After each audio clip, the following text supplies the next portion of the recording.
Waalaikumsalam. Alhamdulillah baik Bu Guru. Baiklah, pagi ini kita akan belajar tentang konflik, kekerasan, dan cara mengatasinya. Sebelum kita memasuki teman-temannya untuk berdoa. Untuk teman-teman semuanya, mari kita membaca doa. Membaca doa mulai. Doa selesai. Beri salam. Warahmatullahi wabarakatuh. Waalaikumsalam warahmatullahi wabarakatuh. Baiklah anak-anak, sebelum kita memasuki pelajaran, Ibu akan mengabsen anak-anak terlebih dahulu ya. Yunda, Hadir. Mulyadi, Hadir. Riki, Hadir. Aditya, Hadir. Yirna, Hadir. Nela, Hadir. Riki. Hadir. Baiklah anak-anak, jadi semuanya hadir ya. Baiklah, kita akan mempelajari tentang konflik, kekerasan, dan cara mengatasinya. Menjelaskan tentang yang pertama yaitu di dalam. Oke, kita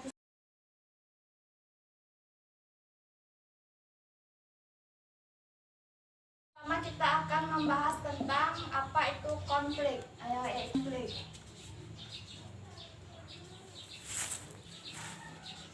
Yang pertama, pengertian konflik.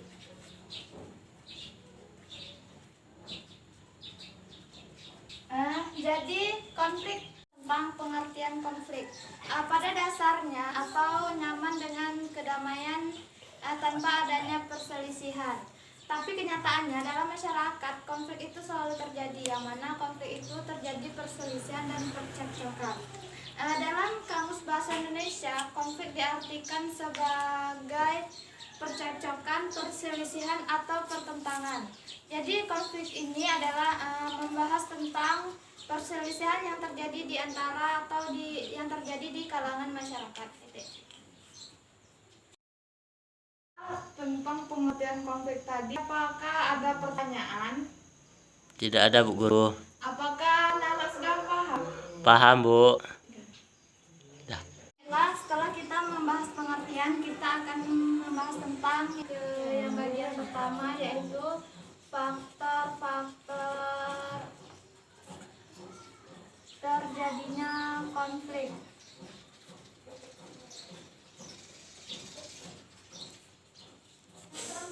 Di sini menurut Sujono Sukanto, konflik itu terbagi menjadi 4, yaitu faktor yang pertama yaitu faktor perbedaan antar individu, yang mana setiap individu itu memiliki ego masing-masing. Apabila ego tidak dikendalikan, maka akan timbul konflik atau perselisihan antara individu satunya. Contohnya saja, si A itu keras kepala, sedangkan si B juga keras kepala. Si A itu selalu ingin memenangkan apa pendapat dia, sedangkan tidak memikirkan pendapat orang lain. Di situ sudah terjadi bahwa si A ini keras kepala dengan ingin memenangkan egonya sendiri, yang akhirnya terjadi konflik. Apabila si A ini mampu atau si B juga mampu mengendalikan egonya, maka tidak akan terjadi konflik. Tapi pada kenyataannya apabila sudah terjadi konflik, biasanya itu bisa diselesaikan dengan musyawarah, yaitu perbedaan antar kebudayaan. Misalnya saja dalam masyarakat itu pasti memiliki kebudayaan masing-masing. Biasanya tuh bisa dicontohkan seperti kebudayaan masyarakat Jambi dengan masyarakat Palembang itu sangat berbeda. Karena masyarakat Jambi, apabila sudah menikah, lelaki mengikuti pihak perempuan, sedangkan kebudayaan Palembang apabila seseorang sudah menikah, maka perempuan laki. Jadi yang ketiga adalah perbedaan kepentingan. Di sini setiap individu maupun kelompok tentu memiliki kebutuhan dan kepentingan. Contohnya saja, si A itu kepentingannya ingin membangun rumah, sedangkan si B itu kepentingannya ingin, di situ sudah terjadi perbedaan kepentingan. Yang keempat itu adalah perubahan sosial. Hal ini merupakan faktor penting penyebabnya. Misalnya, pada masyarakat yang tertutup sangat sulit menerima terhadap kebudayaan masyarakat lain yang dianggap mengacaukan kebudayaan mereka. Tidak. Baiklah, yang kedua, Ibu kan sudah menjelaskan tentang faktor-faktor. Ini apakah anak-anak ada yang ingin ditanyakan atau Tidak ada Bu Guru. Tidak ada. itu baik? Baiklah, yang kedua kita akan membahas tentang bentuk-bentuk konflik.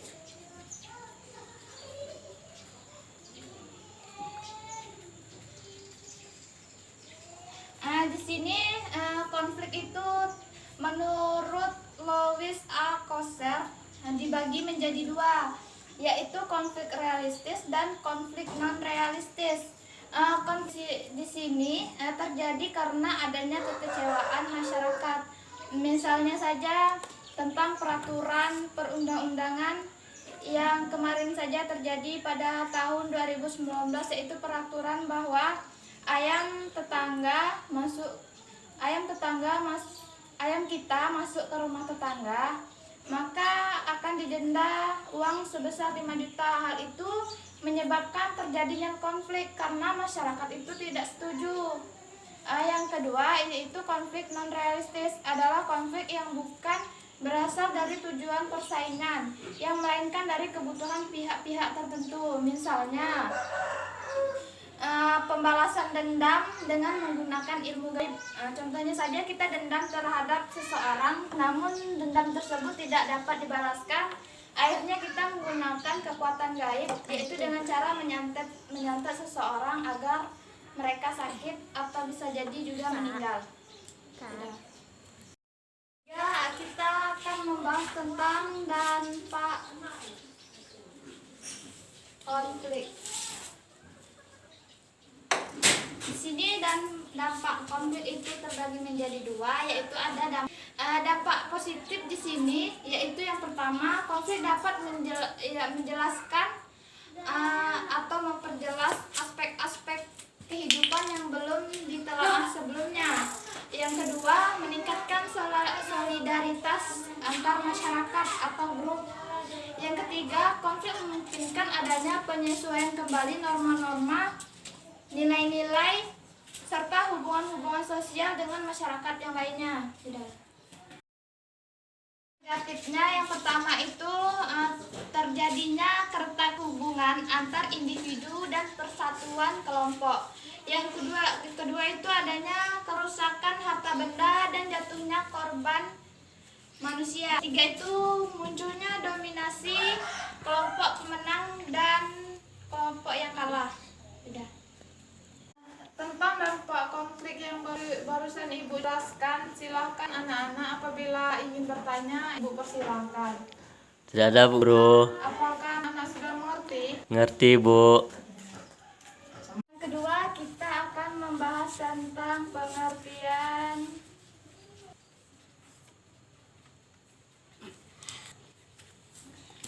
di sini dalam Kamus Bahasa Indonesia, kekerasan didefinisikan sebagai perbuatan seseorang atau kelompok yang menyebabkan cedera atau kematian. Di sini kekerasan terbagi menjadi dua, yaitu kekerasan tidak langsung. Kekerasan langsung contohnya itu seperti sengaja atau disengaja, yaitu dengan cara membunuh, memperkosa. Sedangkan kekerasan tidak langsung yaitu dengan cara menteror atau mengekang, memfitnah, dan mengintimidasi seseorang. Pengertian kekerasan, kemudian kita akan membahas tentang yang pertama, tentang kekerasan.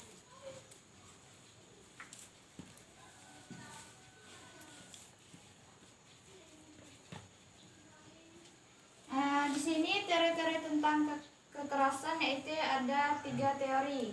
Yang pertama, teori faktor individual. Yang kedua, teori kelompok. Yang ketiga, teori dinamika kelompok. Di sini disebut dengan faktor individual. Individual adanya agresif perilaku seseorang dapat menyebabkan timbulnya kekerasan.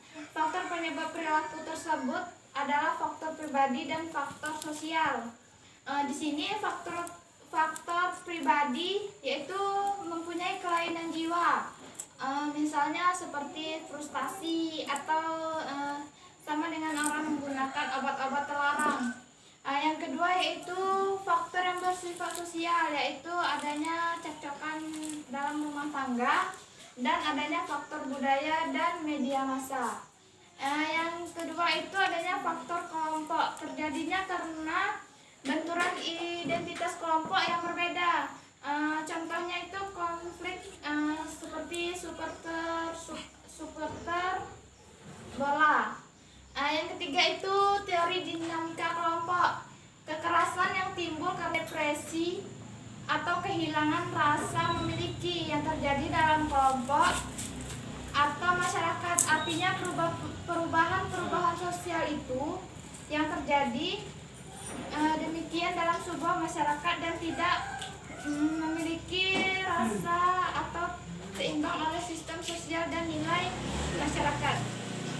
Ibu sudah membahas tentang teori-teori tentang kekerasan. Teori-teori tentang kekerasan yang Ibu jelaskan tadi. Paham, Bu? Baiklah, yang kedua kita akan masuk ke yang kedua, yaitu tentang cara mengendalikan konflik dan kekerasan.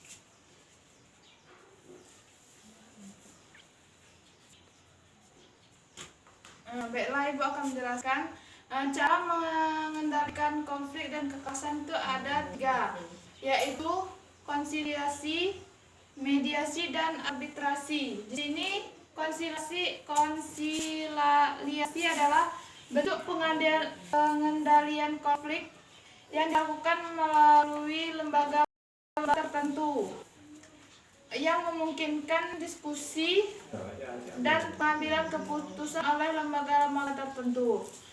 Di sini yang kedua adalah mediasi. Mediasi itu adalah pengendalian konflik dengan cara mediasi dilakukan apabila kedua pihak yang berkonflik sepakat untuk menunjukkan pihak ketiga sebagai mediator.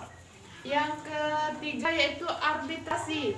Arbitrasi atau perwasitan umumnya dilakukan apabila kedua belah pihak yang berkonflik sepakat dan untuk menerima atau terpaksa menerima hadirnya pihak ketiga. Ibu sudah menjelaskan cara mengendalikan konflik dan kekerasan. Bagi anak-anak ingin bertanya tentang cara mengendalikan konflik dan kekerasan, apabila belum mengerti silakan bertanya kepada Ibu. Udah ngerti, Bu? Pada pertemuan ini kita hanya sampai membahas tentang cara mengendalikan konflik dan kekerasan. Baiklah, untuk tugas siswa minggu depan silahkan buka halaman 150. Itu ada soal ganda ya, dikerjakan semua, ada 20 soal. Baiklah, dan juga untuk membuat rangkuman tentang konflik dan kekerasan. Minggu depan silahkan dikumpul anak ya. Ibu akhiri, wabillahi taufiq walhidayah. Wassalamualaikum warahmatullahi wabarakatuh. Waalaikumsalam warahmatullahi wabarakatuh.